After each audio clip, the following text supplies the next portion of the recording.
Welcome everyone to Spark, a part of the ThirdSpace at Barnard College. My name is Sehreen Noor Ali, and I am an entrepreneur that lives just a few blocks away from Barnard in West Harlem, and I am the co-founder and co-CEO of a company called Sleuth. Today, I am thrilled to be interviewing my friend, Natalia Oberti Noguera, who is the founder and CEO of Pipeline Angels, about her work with economic security.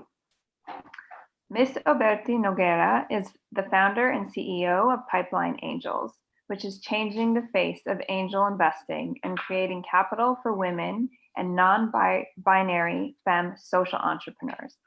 Natalia is also the creator and host of Pitch Makeover, a podcast on pitching and investing that spotlights startups launched by women, non-binary people, and men of color. She holds a BA in Comparative Literature and Economics from Yale, as well as an MA in Organizational Psychology from Teachers College, just down the road from Barnard. And Start a network of LGBTQ entrepreneurs, honored Natalia, a cis queer Latina, with the 2017 Nixon Peabody Trailblazer Award, recognizing an entrepreneur whose pioneering approach or vision has set a trend for an entire industry. Natalia, it is my pleasure to be interviewing you today. I've known you for many years and you've always been an inspiration. So this is kind of like a great cosmic meeting. Could you tell us what angel investing is and tell us about how Pipeline Angels does this work? So I love this question because it's helpful to kind of make sure everyone's on the same page. And one of the conversations that I think is so important to have is just describing what the funding continuum is. And so for us, we really discussed the bootstrapping, the friends and family round, the angel round, the venture capital round. And specifically at Pipeline Angels, we really focus on the friends and family round because there are a ton of entrepreneurs, particularly from our communities. By the way, I'm cis, queer, Latinx, pronouns she, her, based in Lenape territory, New York City. There are a ton of communities that don't have the friends and family around for those entrepreneurs from those communities. And so for us, really being able to have our members come in, serve as the friends and family round, and really provide that critical support at that such an early stage to get these companies through the pipeline. They're oftentimes our members, which we endearingly call sharks in training for anyone who checks out that TV show, because the majority of our members, this is the first time that they're making an angel investment. They're oftentimes the first check-in, and oftentimes that first check-in is what can make the difference.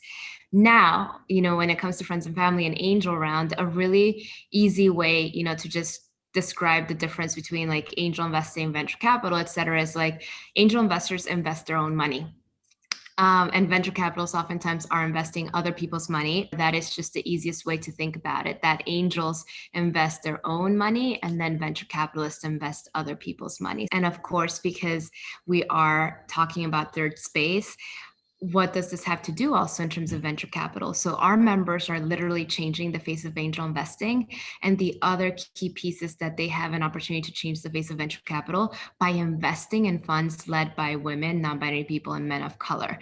And oftentimes, we notice the really huge discrepancies, and hopefully Sehreen can also share the experience as well as raising funding, from the VC industry, that there aren't that many women, non-binary people, or men of color. And so through our VC and residence program, we are helping create opportunities for individuals who are interested in changing the face of venture capital. And a big part of that is connecting them with our bigger network of members who could potentially become investors in their funds. Yeah, it's incredible. I mean, we, as an entrepreneur, I think very critically about the types of VCs that we want to engage with. And it's really inspiring to know that people like you have set the foundation for what investment looks like when you're also trying to create a value aligned business.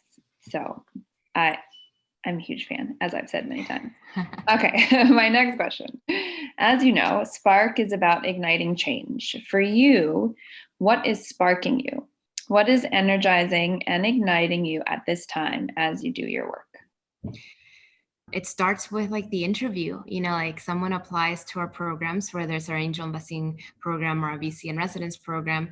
And I get the chance to meet them, to have a video interview. And one of the questions that I ask them is, it has two parts. The first part is what makes you angry. And then the second part is what are three key words to describe what you're passionate about. And the reason that it's a two-part question is because oftentimes those two questions are two sides of the same coin. And so what is sparking me, what's igniting me right now is getting to connect with those candidates who are sharing with me what makes them angry, and also sharing with me those three key words to describe what they're passionate about. And so for anyone checking out this interview, like, I would invite you to think about, if you haven't yet, kind of distill and clarify for yourself, identify what is it that makes you angry, and then think about what are those three key words to describe what you're passionate about. And I'll share obviously, like, the what makes you angry, there's like injustice, white supremacy, anti-Blackness, the patriarchy, ableism, homophobia, transmisia, misogyny noir, each of these. And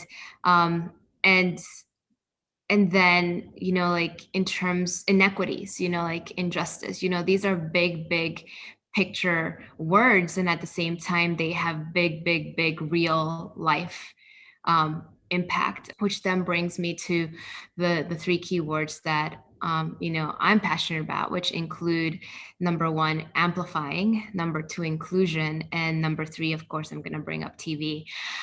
So amplifying, that was like my friendly reminder to let anyone who's checking this out know that this blazer I'm wearing is from a Pipeline Angels portfolio company. The founder's name is Altama Degbo, and that's also the name of the fashion brand. That's a big piece for me, the amplification, and kind of how is it connected to what makes me angry. There's this powerful quotation by Brittany Braithwaite, which is, I didn't have to find my voice, I had to find who was silencing me. And so for me, that concept of amplification is just so important, because each of us could be amplifying someone. And I'll connect this with a really powerful analogy that Laura Liswood has. I believe Laura is cis white lesbian, in her book, The Loudest Duck. So she has this analogy in one of her chapters where she talks about, there's this mouse and this elephant that live in the same room, and the mouse knows everything about the elephant. When the elephant goes to sleep, when the elephant, is eating, when the elephant is going to the bathroom, is walking around, because its survival depends on knowing everything about the elephant. Now, the elephant doesn't even realize that there's a mouse in the room. And it's such a helpful depiction of power dynamics. So think about the places where you're the mouse, and think about the places and the rooms where you're the elephant. And as you're thinking critically about these places and the spaces, guess what? There's that third space that you're creating. As you start thinking more about the privilege that you have, and also where, like, the communities where you're a part of that are marginalized, really creating a better sense on how you can show up and where you show up is really important. And one of the key takeaways that I would love for you to have is, as founders, as entrepreneurs, we also have the opportunity to create culture. We have the opportunity to do things differently within our companies, within our businesses. And so that starts by having that conversation on inclusion. That starts about, like, how defining what that means for you, and how you want to create spaces, and who isn't in the room, and how to make sure that more of us are in the room and also at the table. Which brings me to TV. So I love TV, and I remember there's this this tweet interaction that happened a few years ago between one of Ava DuVernay's fans and Ava DuVernay herself. And someone was asking when Ava would direct, another episode of Queen Sugar, which, by the way, if you have not checked it out, please check out that fabulous TV show. And Ava replied saying, well, any additional episode that I direct is one fewer that a woman of color, femme of color, could direct. And so even just this conversation, when we often talk about like, oh, add seats, add chairs to a table, we talk about like that piece.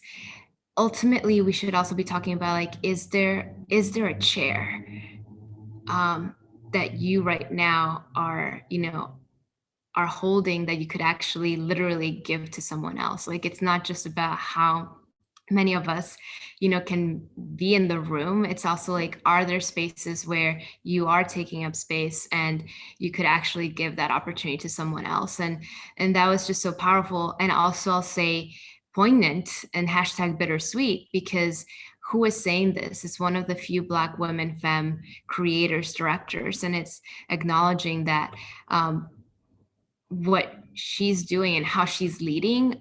What if so many of these cis straight white guys were doing that? And that's where like I'd push this conversation. Yes, let's create new systems, and at the same time, we still need to push those current systems and the status quo. What lessons are you learning through your work at Pipeline Angels that the world needs to hear at this extraordinary moment? Right now, I'm thinking about, and I haven't shared yet, is, we have this conversation and it's who gets to choose to be an entrepreneur. I'll ask that again. Who gets to choose to be an entrepreneur? Particularly when we're discussing entrepreneurship in Black and Latinx communities, did someone really choose / want to be an entrepreneur, or did they have to become an entrepreneur, like through need, and a great example is Catalyst. They had this report a few years ago regarding how particularly women of color, femmes of color, are being pushed out of corporate. There's this term, which is the glass ceiling, when we talk about women and femmes, and how like, you're trying to climb the ladder in the corporate world and then you hit the glass ceiling. And so this report really focused on particularly the experience of women of color, femmes of color in corporate, particularly I believe was Black, Latinx, and Asian.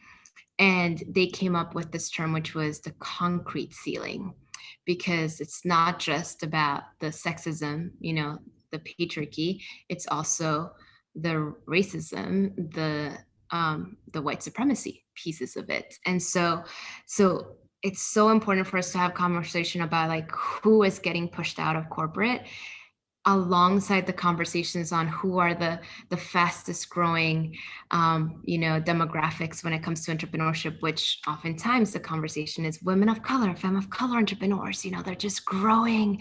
And so this is connected to the economic security conversation, right? Because what would it mean to have a world where people are choosing anyone, and not just, once again, I'll bring it up to, bring up white guys, not just white guys get to choose to be an entrepreneur. Like, what if any and each of us are, it's a choice that we're making from a place of abundance versus a place of scarcity. And then the other piece is when we talk about wealth, also it's so important to discuss, we have these stats about how 80% or thereabouts of US angel investors are white. And I want to say like around the same amount are men.